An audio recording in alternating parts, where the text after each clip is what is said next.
Hey there, everyone. I'm Raymond Lee, the host of Clocking Out. This podcast, it was born from a deeply personal place. Like many of you listening, I've experienced those moments where you look at your career and you think to yourself, there has to be more than this. Those crossroads we all experience, they're hard. We tend to stay safe, feeling stuck, then taking that leap of faith. Clocking Out is dedicated to my mom, who showed me what courage really looks like when she took her own leap of faith to pursue career fulfillment. Her journey inspired me to find my own career path and now to create this space where we can explore other people's stories together. My hope here is that our guests might illuminate something in your own path, whether you're contemplating a major change or you're just simply looking for more meaning in your work. Either way, thank you so much for joining me on this journey. Today, I am incredibly excited to welcome Rachel Humphrey to the Clocking Out community. At an early age, Rachel dreamt of being a Dallas Cowgirl cheerleader, but she decided that being a lawyer was likely going to be a career path that she would want to take, so she went to Syracuse University for law school. Rachel spent her entire career practicing law in Virginia, and then she later moved to Atlanta, Georgia, before she made a complete career pivot to the hospitality industry and operations.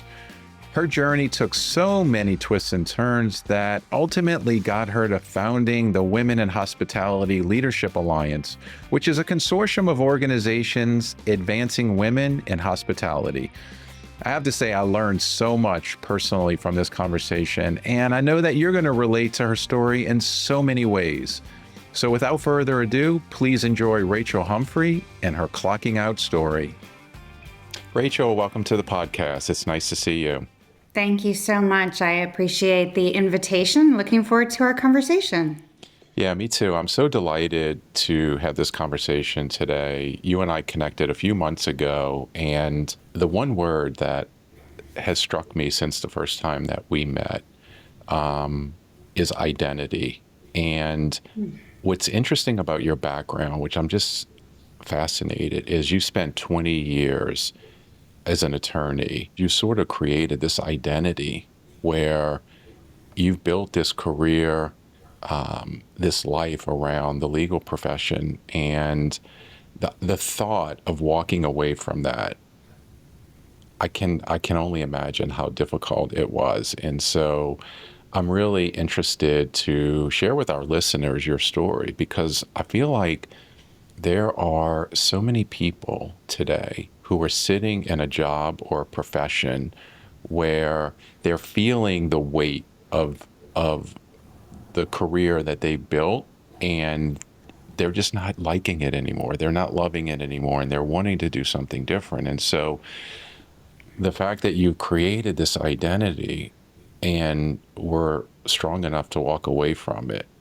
I think is really impressive. And so I'm just excited to share your story with our listeners and in your journey.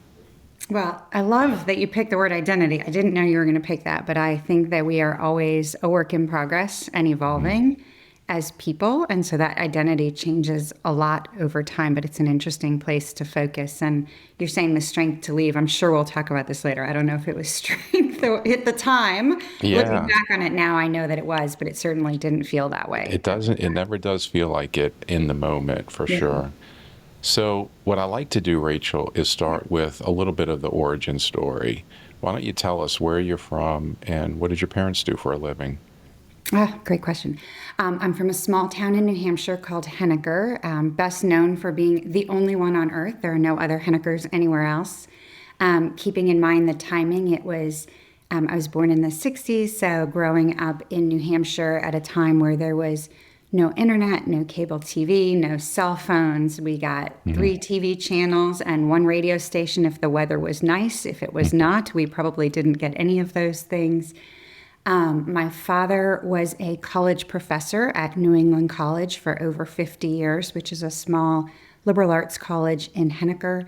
My mother did some different administrative things at the college, but the majority of the time I was growing up, she was actually a travel agent. and in a neighboring town.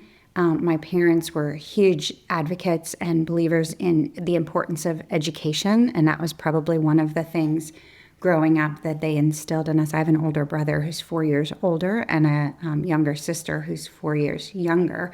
And I would say that one common thread of the three of us, who are all incredibly different people, is a strong desire for education and the benefits and taking away from that. I love that. So I love how it sounds like you grew up in a really sort of stable household where, you said your dad was a college professor for decades. Your mom was a travel agent, which is interesting knowing the turn that your career took later. But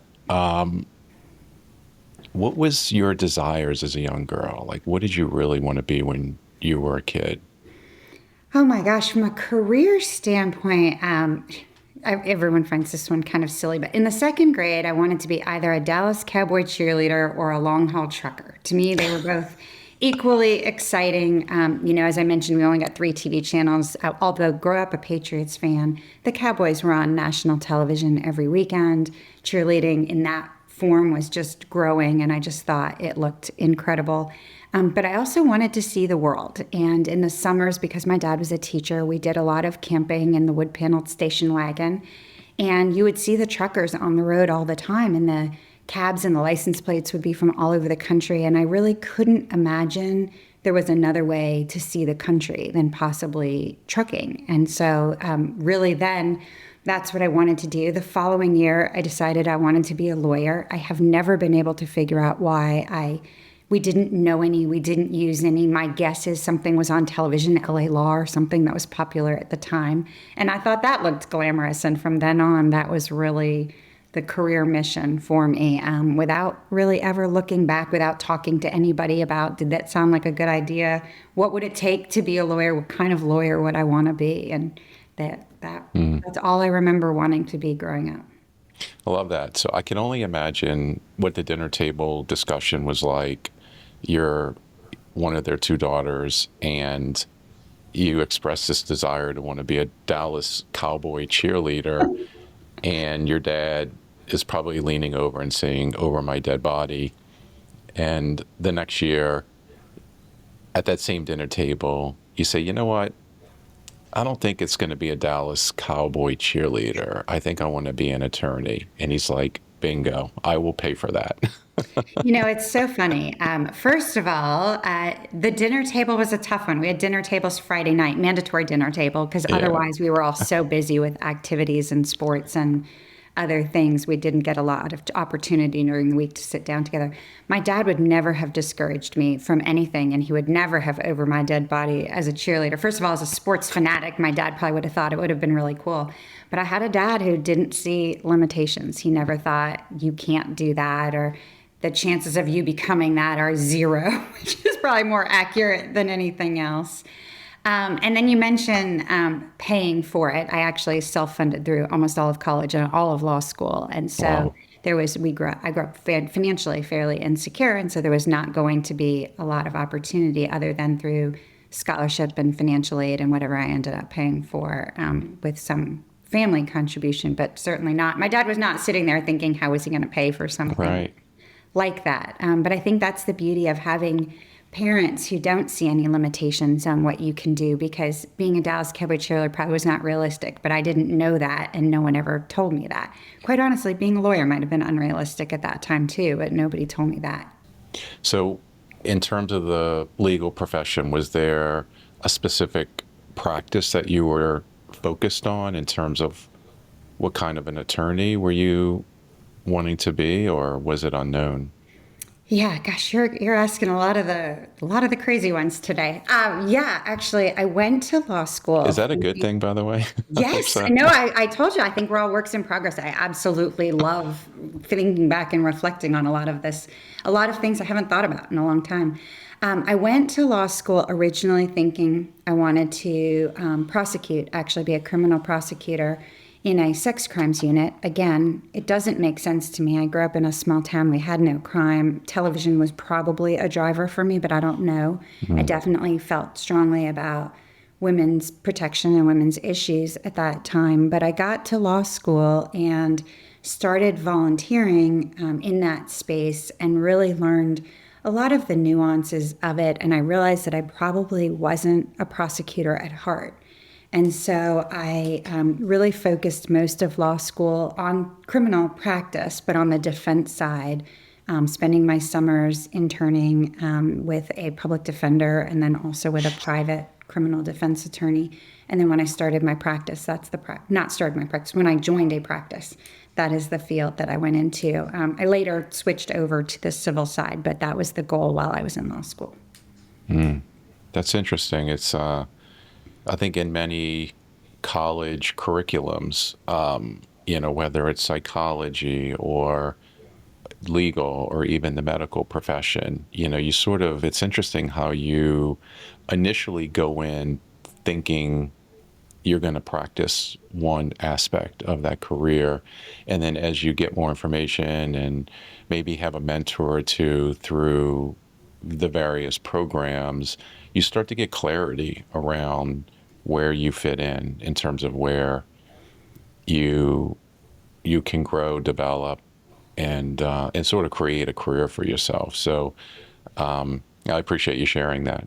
No, I mean, I will add to that. Sometimes taking opportunities to rule them out as careers can be equally as important. So we don't know what we don't know. We think we know what, let's say, a prosecutor or a criminal defense attorney career might be like, but until you're actually doing it, you only know either what you hear from other people, what you see on TV, what you have created in your mind. My daughter is a great example of that. She's graduated from college and works now, but she works for a company that she did an internship to rule out as a career and fell in love with it. And now it has worked for them for several years, loves it, and sees that as her career path. So I think sometimes just being open to what careers are offered in the field that you're interested in and then seeing if it's a right fit or not. So tell me, how did you land your first job working in a law firm? Like, how did you go about the search? How did it come up? And what was that first experience like? So I went to Syracuse for law school, and I knew I didn't want to be in New York, the state or the city. And that's really where their career services efforts were focused at the time. I had grown up, as I mentioned, in New Hampshire, spent a lot of time in Boston, went to college in Connecticut. I knew I was a city girl. I just knew I wanted to be in or near a big city, but New England had kind of run its course for me at that point. I didn't really know anything else. And so I actually moved to Washington, D.C., Northern Virginia, sight unseen, pretty much. I had been for school trips, but never to live without a job after graduation. And I took the bar. And again, back then, you're still no internet or none of the other search capabilities. And so you would either go to career services of one of the law schools in the area, or you would look in, a Yellow Pages, or at the time, Martindale Hubbell was the big encyclopedia of law firms. And you had the paper resume and the printer and the envelopes, and you'd write a grand cover letter on why you thought you'd be an exceptional attorney with zero experience in what they did. And it was terrifying. Like I said, I had a lot of school debt. I had no job. I didn't know the area at all. I moved without any friends there. But I had what turned out to be one of the two most fortunate career opportunities of my life, a lawyer in Northern Virginia, very, very well-known, an exceptional attorney, saw something in the resume that really resonated with him. He brought me in for an interview. We hit it off right away. And he provided the first opportunity for me to start my practice before I had passed the bar. I was studying for the bar at the time that he hired me. And really just, I've said it a lot of times before that having someone who sees in you something maybe you don't even see in yourself can really be one of the most pivotal aspects of any career, whether it's the start of one or growth along the way. But he hired a different way. He wasn't looking for law school pedigree. He wasn't looking for grades. He wasn't looking for, the right internship experience. He wanted somebody that he felt had what it was going to take to be really successful in a really tough practice. And that is how it started for me, just mass resumes and hoping that one of them would interest somebody and I would get an opportunity to start out. So I'm sure everyone's wondering, what was it in your resume that got his attention? Do you remember what What was it, the quality or the experience, how it was articulated? Like, really, what struck him? Yeah, in the resume itself, it was that I had spent the summers doing the criminal defense. It wasn't like I was mass blasting resumes out to every law firm in the Mm, area, which I probably was, if we're being honest.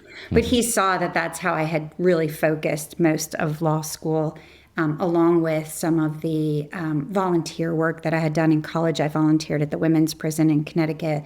That is a very defense, if you will, inmate leaning side of things. So I think just the combination of things, he saw somebody that was interested, passionate, experienced in an area that is not easy, but it was really the sitting down and talking with him, I'm not the best student. I'm not the smartest person in the room. I'm not going to walk in and memorize every code section or case that's come before, but I'm going to work really hard. I'm going to care a lot. I'm going to want to learn everything I can. There was just more of that feeling during the interview itself that he was looking for. Yeah, I think the life lesson here is you were being authentic, like you were being yourself. And I think whether you're a college student looking for a job or mid-career looking for a job, I think showing up and just being your most authentic self and being vulnerable, and you share your strengths, but also who you are as a person. I think people appreciate that, and it then becomes the chemistry of the right fit. And it sounds like, that first meeting you had, you knew this was the firm that you were going to go to work for, and he knew that you were the kind of attorney that would fit in their culture. And it is to some extent a numbers game. Like, you have to get in front of as many people as you can to see where that connection happens. Yeah, I think that I didn't know that I was going to go work there. I hoped. I did enjoy meeting with him several times and looking forward to that. It's interesting that you mentioned authenticity and vulnerability because that's probably a way I describe myself today, very intentionally, and maybe much of the industry today, but certainly I would not have described myself that way back in 1994. It may have been that that's exactly what I was doing, but I don't know that I could have identified it or that it was intentional. I showed up with lots of insecurities and very mediocre grades and not, like I said, the best academic pedigree or the right internships or other things. So walking into that with a lot of insecurities or self-doubts, or I'm probably not going to get this one, I haven't gotten other ones, I think was probably more realistic, that showing up as me was the only way I knew how, but it certainly was not an intentional thing. Today it would be very intentional. This is me, Hmm. and if I'm the right fit here, we will match, and if I'm not, then I will look for something else. I think at the time you're just wanting somebody to not only hire you because you need the paycheck, but you want someone to think that you're the right fit for them, and I was probably looking for that more than anything. I wonder, so you worked for three different law firms over a 20-year period. At what point did you feel that you've arrived as an attorney? Like, you described the early days of working for this first law firm, and I'm sure that you were a sponge. You learned a lot. You had to defend, like working as a defense attorney, got a ton of experience. At what point did you sort of, when I say arrive, like where you felt that you've overcome that insecurity? I still struggle with a lot of it today. Don't struggle with it. I still work through a lot of it today. It's interesting because that 3.5 years that I spent at that firm, he was an incredible leader and attorney in the area. He had an incredible reputation. He provided really remarkable opportunities for young attorneys to be in the courtroom every day working on very important cases. We had a lot of high profile work, the relationship with the judges, with the other lawyers in town, with legal leadership. And so I knew that I had landed in something special. I didn't know that when I started there. I didn't know his reputation versus anyone else's. So I definitely knew during that 3.5 years that not only was I good at it, but that it was what I really loved and really what I wanted to be doing. Over the next 16 and a half, I don't really know. I moved to Atlanta, which is the only reason. I'd probably still be sitting at that desk today, I hope. But I moved to Atlanta about 3.5 years later in a very difficult move down here, and started looking and starting over here. The legal market was very different. I spent a short amount of time with one firm and then went to a civil practice firm. Again, really learning a new subject matter completely, a new substantive law, new judges, new legal communities. And I knew that I was good at it from how cases were going, how results were going, how things at the firm were going. But I don't know that I ever had that same, confidence or realization as I did at first starting out. Like, I worked really hard to become a lawyer, and I became a lawyer, and I passed the bar on the first try, and I got in with an incredible firm. And so I think those things all together were like, wait a second, I actually have accomplished something that I set out to accomplish. And that gave a lot of confidence. And then the more I was trying cases, the more I was working in tandem with others on cases, the more I realized early on that I was on to exactly what I was supposed to be doing. Gotcha. So that move from Northern Virginia to Atlanta, you left the law firm, you joined a new firm in Atlanta. Did you feel like you were starting over again? Was it completely different? I'm just curious. That must have been a hard decision for you in terms of leaving and then sort of starting and finding a new firm. You probably had to take the bar in Georgia and pass that. And was it like a reset? Yeah, I mean, that's what made it difficult. It really, I did have to take the Georgia bar, study and take the Georgia bar. I needed to reestablish myself in a legal community that didn't know me at all, in a city I didn't know, substantive law I didn't know. As I mentioned, the legal community, the legal market here was very different. There were many private criminal defense boutique firms up in Northern Virginia. In Atlanta, the legal market was very different. Most were sole proprietors. I didn't want to be out on my own with my own law firm. I just didn't think I had the relationships or the experience at that point. And so it really was trying to figure out what makes the most sense. But I also have the pressure of, I need a job. I have to have a paycheck. I need to pay my law school loans back. I'd never not supported myself. So moving down here without a job was very difficult, and trying to figure out what it was that I wanted to do and how would I learn about the legal community here. It was the very early times of the internet and email and things, but it was still all mass producing resumes and cover letters and explaining the move and what I had done. But when you see someone who's out 3.5 years, most 3.5-year attorneys didn't have the courtroom experience that I had, didn't have a lot of the high-profile media cases that I had worked on, and it's really hard to convey that in a piece of paper. Still be humble, but like, hey, I think that I have some unique attributes that I'm bringing that others at this level may not. And so it was incredibly difficult to start over. Yeah, I bet that move alone built confidence. Your ability to start over, create, it's sort of like a new identity really within your profession, moving to a new community and sort of reconnecting with the legal community there, which is very different, I would imagine. So, Rachel, when was the moment that you decided to walk away from being an attorney? And was there a moment where you were sitting there at your desk, or was it sort of a culmination in a buildup that just felt like, okay, it's time? Curious. It was a culmination and a buildup, but also a moment. I am going to say one thing, because I've been coached a lot recently on to stop saying that I used to be a lawyer. I am still a lawyer. I am still licensed. I haven't practiced actively in a little over 10 years probably, but it's funny whenever I say, oh, I used to be a lawyer, and everyone's like, I think you're still a lawyer. Looking back on it now, I mentioned at the start that I think we're all works in progress and evolving, and I spend a lot of time reflecting and seeing what that journey's been like for me. Had a lot of changes. Not only did I move to Atlanta and start over career-wise, but I got married. We have 2 daughters, And I was practicing still a trial attorney, but now on the civil side, I was traveling a lot for that. And over time, I didn't feel the love of the law that I had felt when I was in the original law firm.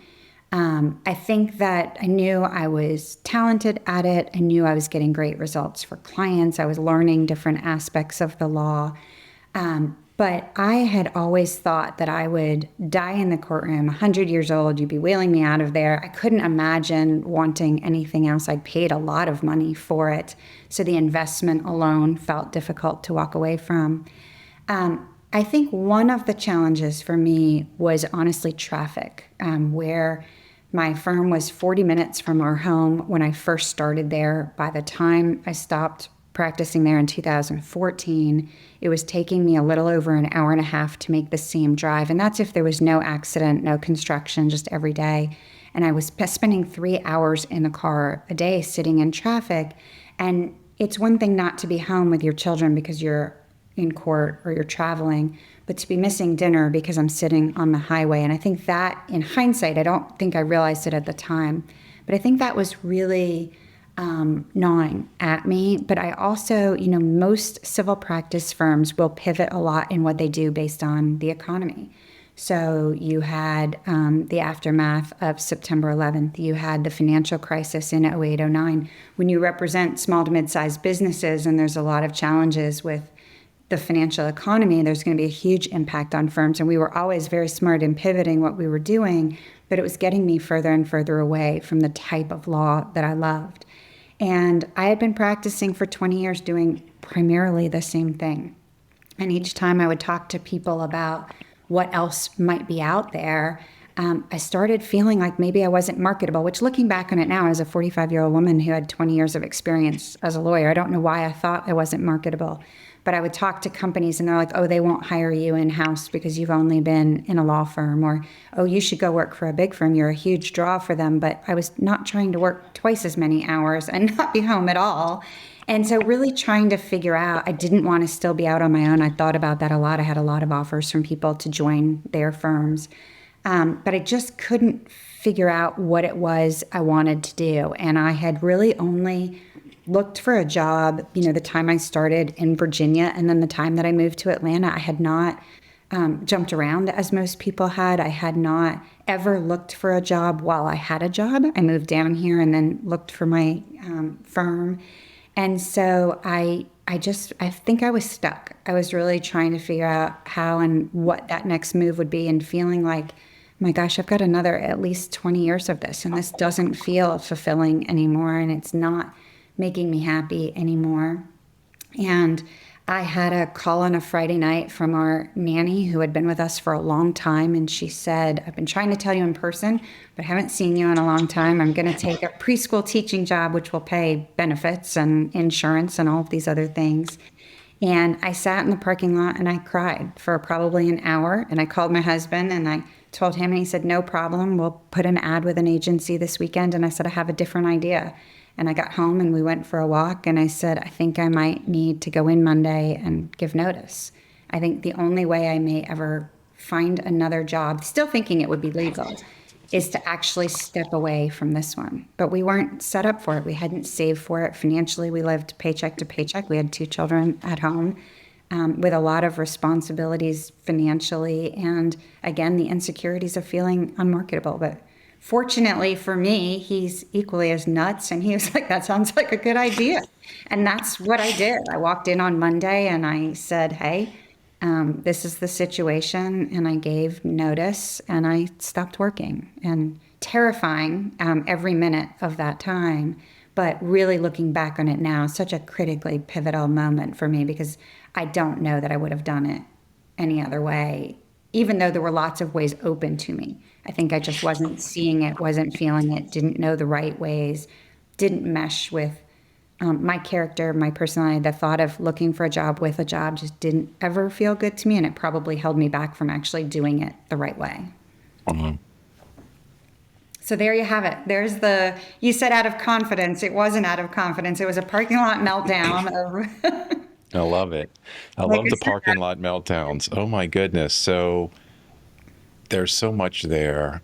I appreciate you sharing that story. It's so emotional, and I feel like you could just feel the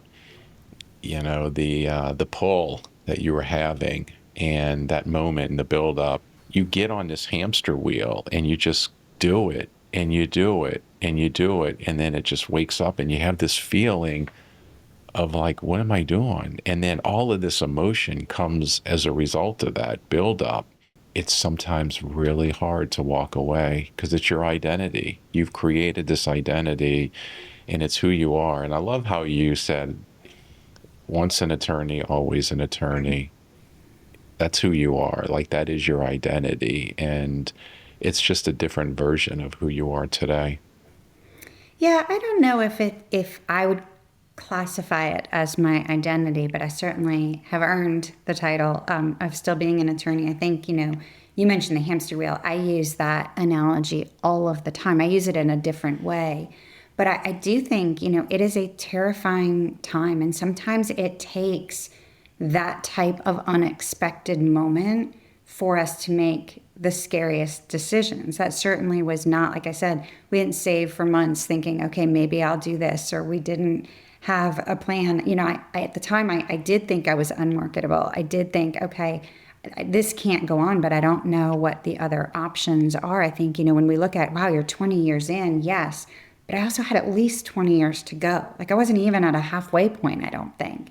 And Right. that's what really, I think, started weighing on me. And it didn't mean that the firm wasn't a good firm, or the clients weren't good clients, or the work wasn't good. It just was different for me. And I now know, I think that the parenting part of it was definitely hugely impactful. I was still a good mom. I was at everything that I could be, but there was something that was, priorities were different. I guess when my husband and I started dating, our careers and our work was our priority, but suddenly, you have a partner and you have children and other things that become priorities. And so really trying to figure out, how did I be the best self I could be in each of those priorities? And I was not my best self career-wise. So you walked away, you gave your notice. My sense is they were probably upset, but they understood, they were supportive. What was the plan after, in terms of what were you looking for? Yeah, I was looking for what would be the next role that I would have from a career standpoint that I thought could fulfill me both as a mom, also meet our financial needs, and fill that kind of career bucket that I was looking for. And so my immediate goal was to learn everything I could. I sat down with everybody I could think of, every recommendation they could think of. What do you do with your legal degree? And I would ask people, who are in-house, am I marketable for that? How would I market for that? What am I doing right and wrong from a resume standpoint? What else could I do with a legal degree? Could I go work for a big firm? Could I hang out a shingle and start my own firm with some of the people that had asked? And it was through that process that I actually had my eyes opened to a new opportunity, something I had never considered. I didn't actually even know existed, through one of those chance encounters that changed the trajectory for me, really, for the last 10 years, in the most beautiful and fulfilling way that I never could have seen coming.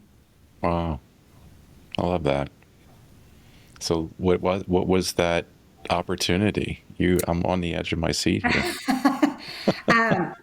My daughter was very active with an organization, a charity here in Atlanta, and I highly respected their executive director. And as I mentioned, I was looking to get into maybe some nonprofit work. So I met her for coffee and I said, are there any nonprofits in Atlanta that have legal departments? Are there ways maybe I could not start a firm, but maybe do consulting to nonprofits for a pay basis? And we were partway through the conversation and she said, Rachel, I don't know if you know this, but I used to be a trial lawyer. And I said, I did not know that. And she said, there are so many transferable skills between being a really successful trial attorney and being an association executive. And I admired her a lot, her human side as well as her career path. And so I came home, and now we have Google. This is the beauty of this job search. And I looked up the word transferable skills, and I looked up the word association executive. And what I learned was that maybe I didn't have to be a practicing lawyer to still utilize everything I had learned, my legal training, the jobs I had had, to become involved in association leadership. And I saw that one of the associations I was actually familiar with had an entry-level franchise opening. And to go back just to the prior role, in my legal practice here in Atlanta, I had a practice representing hotels and restaurants, both in alcohol beverage licensing, but also in their franchise work. And representing franchisees is very uncommon in the U.S. Most attorneys want to represent the brands because that's where the money is going to be. And so I really had a specialty in the franchise law area, the understanding of needs of hotel owners. And this organization, AAHOA, which is the largest hotel owners association in the country, was advertising an an entry-level franchise specialist. And I reached out to them and I said, I'm grossly overqualified for what you're looking for, but I actually have a really interesting vantage point from what I've been doing the last 16 years in this space. I had spoken at the AAHOA convention. I had been at various events of theirs. I'd represented a lot of their hotel owner members. And this is the second time. I mentioned the first time being Peter Greenspun, who hired me at the law firm in Virginia, but Chip Rogers, who was then the president and CEO of AAHOA, and his head of HR created an incredible leadership position for me at the association.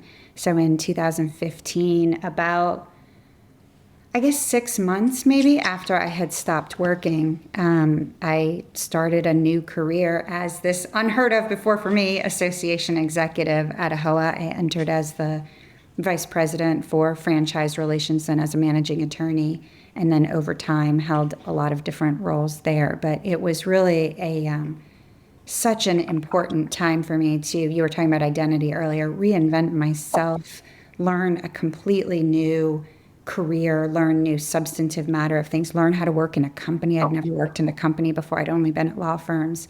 But really just rejuvenate. And I think stepping off the hamster wheel, as you mentioned, is what really allowed me to do that. Had I gone from one role to another, I'm not sure that that would have happened, but I had had an opportunity to really reset and was starting in 2015 as if it was 1994 again. And I was that excited and just out of school and just ready to take on a new career. Wow.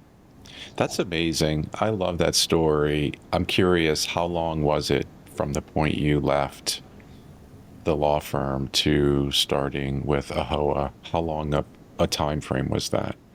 It was right around 6 months. I left, I believe it was the end of November, and then I started the beginning of July at AAHOA, so maybe a little Did over. you take any time off? I mean, I took that, between getting an offer and starting? I'm curious, from the point where you had the epiphany and you decided to walk away from the law firm. Yeah. Did you take any time off, or did you sort of go right into discovery in terms of like really starting to think about, I guess you naturally would start thinking about it, but I did not take time off from what am I going to do next, because of the desperation of I need a paycheck. This is not planned. I need to be smart in how I do this. So from that standpoint, no.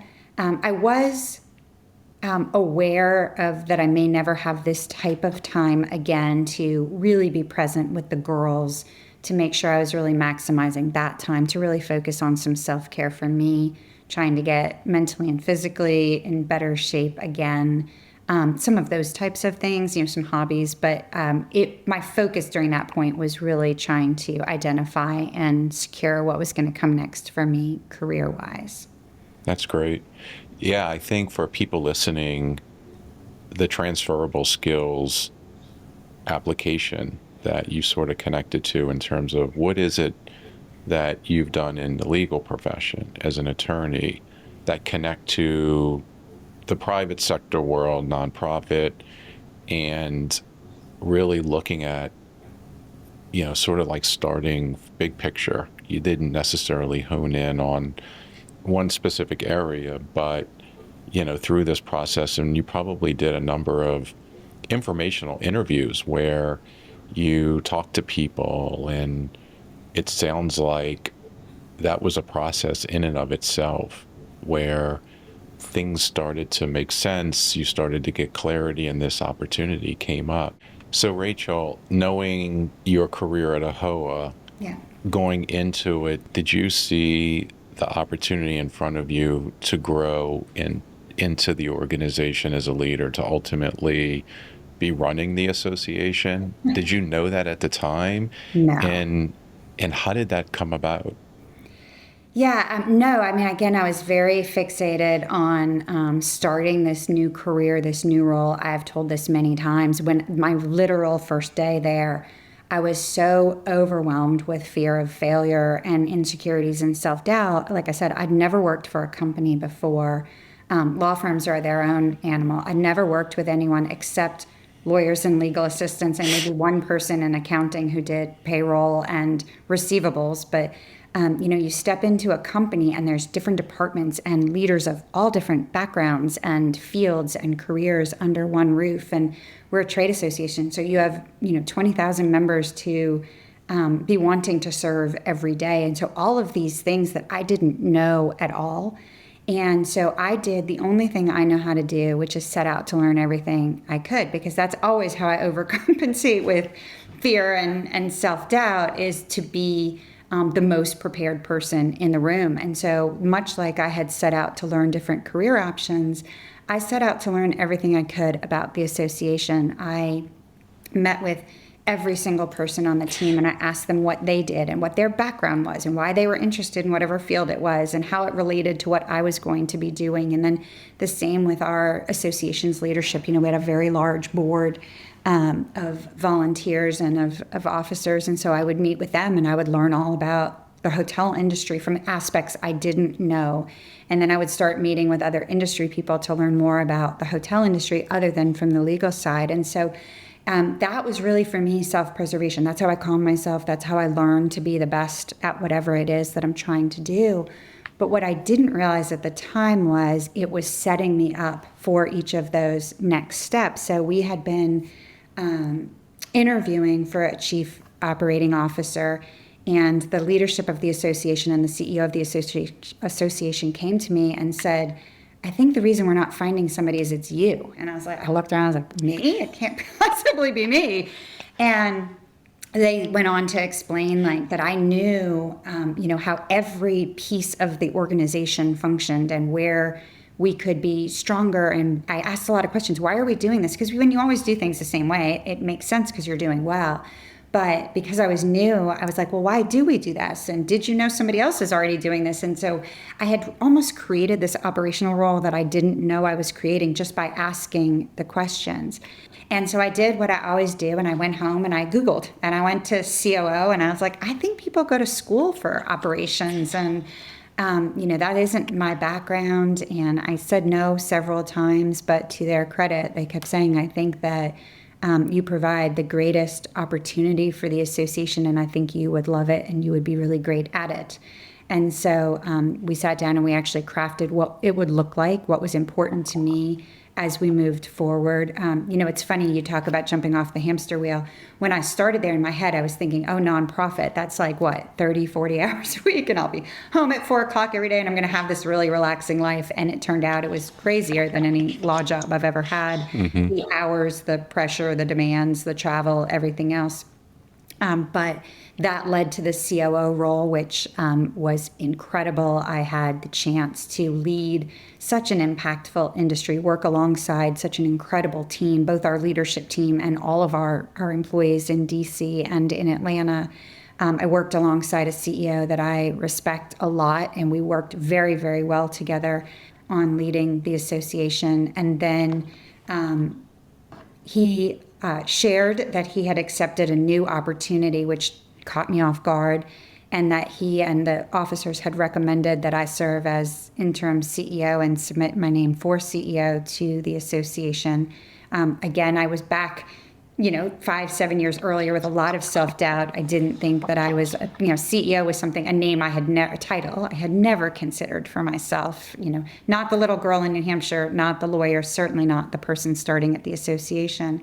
But I knew in my heart that I was well suited for it. We had hoped the search would take 3 months. And I was like, okay, I can do anything for 3 months with the support of my team and my family. And it took us almost a year. I never submitted my name because I knew that I wasn't the right permanent CEO for the association. But I had driving me what always drives me, which is this terrible fear of failure and all of these self-doubts. And I thought, well, I'm going to overachieve because I don't want the association to fail under my watch. And as it turns out, as we looked back on it, there was a chair of the association at the time, an incredible woman, the first and only female board chair for the association. And at the end of the year, when we hired our new CEO and when her term was up, we had actually exceeded every success metric that the association had. So it wasn't just not failing or staying afloat while we searched for a new leader. It was a lot of incredible success for the organization. And so that year I spent as CEO taught me a lot about myself and did drive a lot of confidence that I had. It changed the way other people in the industry saw me as well. I was happy when it was time to step back again into my original role, but it was an incredible opportunity to lead a really, really special association. That's great. I love that story. As you were describing that transition, I went back to the word identity from the beginning of our conversation because I was just thinking about the identity of you being connected to working as an attorney and how after 20 years, how tough it would be to walk away from that. But it made sense that once you identified this new association where you went in at the ground floor and started building your career, you were creating a new identity. And I have to say, kudos to your peers and colleagues. They saw something in you that you didn't see or you weren't giving yourself enough credit for.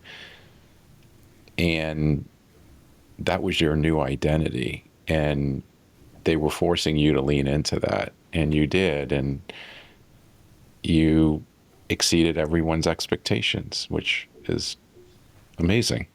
I think most importantly, I exceeded my own expectations. But, we talk about this identity or having people who see in you things that you don't. I spend a lot of time now talking with others about that is, we didn't term it that way then, but that is the real concept of having allies and champions, people who are advocating for you when you're not in the room. And so having someone like Peter, my first boss, or like Chip, my boss at AAHOA, having people that are like, oh, no, we need to figure out how do we make it happen for this person, because this is the person. And it may be a very non-traditional path. If you look at my resume, it doesn't scream association CEO. It does today, but it certainly didn't when he hired me for the franchise role. I was a huge risk. I had no experience, no skills there. But again, he saw what I could bring and what I could develop into. And so that's such a critical part for career growth for so many others, is to make sure that you have people that are in your corner.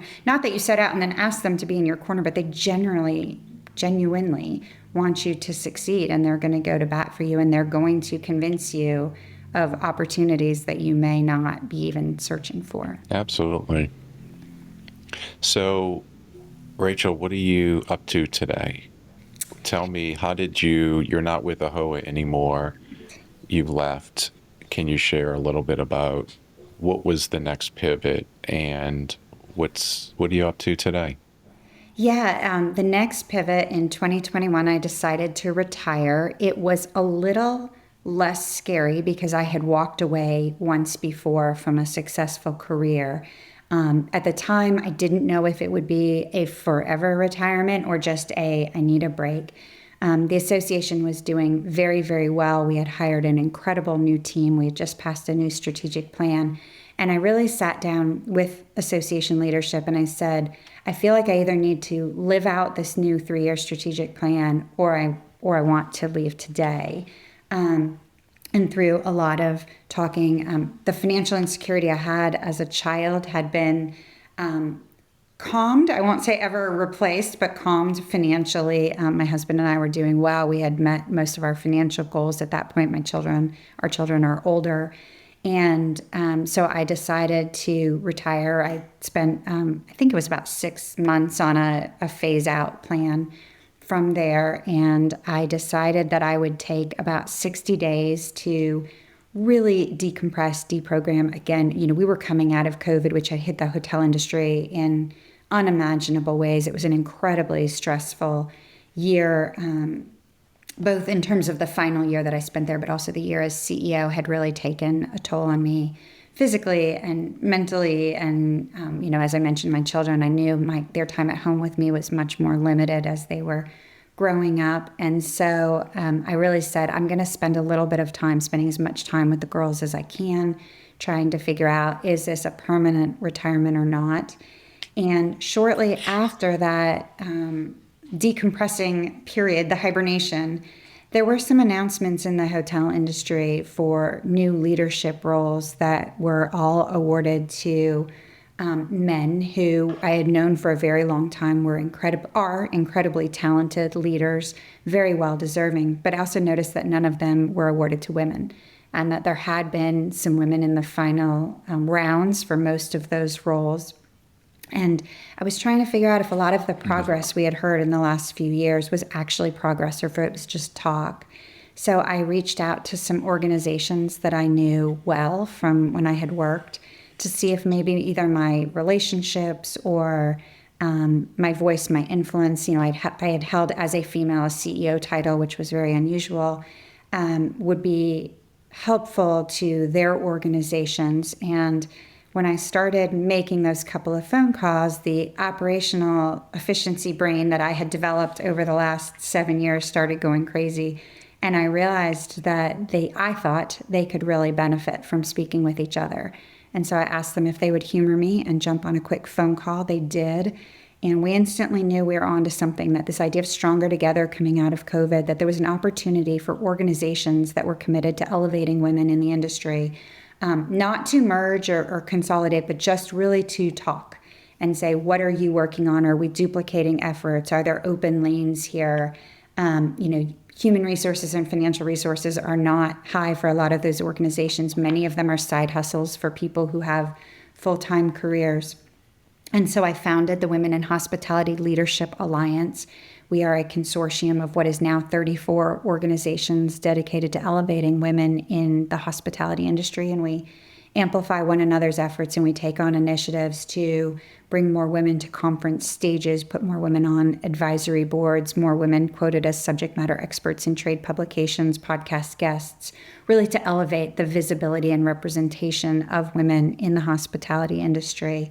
And alongside that, I was invited by David Kong, who retired as the longest running CEO of a global brand, Best Western, at the same time that I retired. We'd been colleagues and friends for a long time. He was launching a new podcast to interview industry leaders about their journey, not talking about the industry trends or their companies or occupancy rates or other things, but really just to talk about what their leadership journey was like. And he asked me to join him as an interview host for that. And so since 2021, I've had these 2 incredible volunteer opportunities that keep me very active in an industry I love very much, giving back in a way that feels incredible. I do a lot of public speaking now about elevating women in the industry and really telling my story too, because I think the more relatable people feel, I've said it before, and I'm not minimizing my childhood or anything else, but the little girl in New Hampshire never thought that you would be interviewing me today, or that I would have a CEO title, or that people would seek out my opinion on things or ask me to join boards or other things. And I think it's really important, especially as we raise strong, independent, smart daughters, that people see that you're not born a female CEO, or you can have lots of self-doubt or other things and still be very successful in what it is. And then how do you really lean into a lot of that? I know that's a lot of your themes. This identity is very interesting for me. I've spent so much of the last 3 or 4 years, like I said, reflecting and growing and sharing vulnerably and authentically and trying to figure out that identity and why do I have so much self-doubt or so much lack of confidence growing up in a household where I could be anything I wanted. And so I think that it's a really important opportunity, like I said, to have relatability and to share stories of people who others can relate to, so that anyone who decides that that's what they want to do, whatever it is, as a career, thinks that that possibility is open to them as well. Mhm. Absolutely. Absolutely. Rachel, I have to say, I've absolutely loved this conversation. I feel like I've learned a lot about myself as you're sort of like, there were so many things that you were saying that were relatable. Like, I kept connecting different points of my life to examples and things that you were sharing. And I know that people who are listening today, who are either at a place where they're struggling and trying to figure out, how do I pivot and start anew? You did it a few different times, and you had to start anew at many points in your career. Even when you left Northern Virginia and you went to Atlanta, like, even within your career, you had to start anew. And I think your message and your journey gives a lot of hope to individuals who are trying to make that next move to find fulfillment. So I really appreciate your sharing, you being vulnerable. It's great. I appreciate even the offer to join you, because this is an opportunity for me to continue to think about it and continue to see what has been impactful for me. And, I think one of the things that I love is when people ask me today, especially because I'm out in industry things a lot, but I don't work anymore. They're like, what do you do? And I get paralyzed by the question, because you're so used to being identified by your title. And when you're retired, or maybe I don't have a title today, I might have a title, but it starts again kind of getting in your head about, well, what is my identity if I am not a CEO or an EVP or whatever a lawyer, whatever the title was. And now I like to say, like, I'm retired. That's what I always say first, but I'm a mom, and I'm a wife, and I'm a daughter, and I'm a homeowner, and I'm a neighbor, and I'm a friend, and I'm an advocate for these things. And we're really the sum of a lot more parts than just what our career title is. And I think Right. that's probably the biggest discovery for me, is I wish I had really focused much more on the whole person, instead of being so,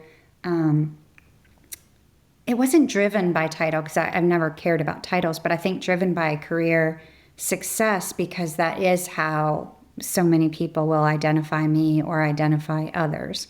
But now, especially in 2025, we look around and we see people as much wholer people than just the title that we have. I love that. I appreciate you sharing that. It makes a ton of sense. And I'm connecting now more broadly to other titles, because what you're saying is absolutely true. We are a culmination of many titles that make us who we are and is our identity. It does. Well, Rachel, thank you so much. I appreciate it. We're going to share all your information and our notes so people will be able to find you. I'm so grateful for our time today. Well, I am so appreciative for you reaching out and inviting me, spending some time letting me share, and look forward to next steps and getting to enjoy so many of your other guests that you've had. What you're doing and sharing these stories is really exciting, and it's a great opportunity for a lot of people. So thank you also for what you're doing. Thank you. Thank you. And thanks everyone for listening. Until next time. Hello, everyone. It's Raymond again here. I want to take a moment and say a special thanks to our sponsor, Career Minds. They're a global provider of career transition and career development solutions. And if you like what you're hearing today, please click on the follow button and rate our show. Until next time, remember, if you're sitting there and you're stuck or just unsure of your career or future, and you really think it's time for a change, I would encourage yourself to ask these 3 questions. Does my career or work make me feel alive? And am I doing the things that genuinely matter to me most? Am I creating value for myself and for others around me? Until next time.